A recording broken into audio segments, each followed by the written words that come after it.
ఈ రోజు మన 45 డేస్ ఛాలెంజ్ లో డే 40. వీడేంటి వర్క్ వెళ్ళకుండా జిమ్ లో ఉండడం చూస్తున్నారా? ఇవాళ వర్క్ అయితే కొన్ని రీజన్స్ వల్ల వెళ్ళలేదు. సో అందుకే మార్నింగ్ లేచి జిమ్ కి అయితే వెళ్ళిపోయా. ఈ రోజు జిమ్ లో మన వర్కౌట్ వచ్చి బ్యాక్ అండ్ బైసెప్. అమ్మయ్య, మార్నింగ్ జిమ్ లో ఎంత ప్రశాంతంగా ఉంటుందో. మార్నింగ్ జిమ్ కి అయితే చాలా తక్కువ మంది వస్తారు.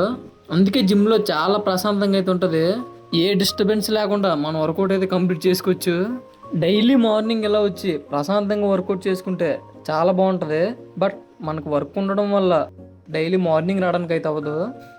ఫాస్ట్గా మన వర్కౌట్ కంప్లీట్ చేసుకుని ఇంటికి వెళ్ళ టైం సెట్ అవ్వక ఫస్ట్ మీల్ అయితే తినలేదు. నా ఫోన్ గ్లాస్ పాడిందని 20 km ట్రావెల్ చేసి ఫోన్ గ్లాస్ అయితే మార్పించేసుకున్నా. అక్కడి నుంచి రిటర్న్ అయ్యేటప్పటికి కరెక్ట్గా 2:30 అయింది. Sun is hitting hard bro. ఇక హిట్టింగ్ భరించలేక చల్లగా ఒక 2 లెస్సీ తాగి ఇంటికి వచ్చి మంచిగా పడుకుందరు అనుకున్నా. అంతే బ్రో, అది జరగని పని అని ఇంట్లో వాళ్ళు పని అయితే చెప్పేశారు. అయిందా? బాగైందా? ప్రతిదానికి ఓవర్ ఎక్స్ప్రెషన్. ఈ రోజు బాడీకి అయితే అస్సలు రెస్ట్ లేదు. ఇక రన్నింగ్ కంప్లీట్ చేసుకుని ఇంటికి వచ్చి కోల్డ్ వాటర్ తో స్నానం చేసి మంచిగా స్లీప్ వేసేసా.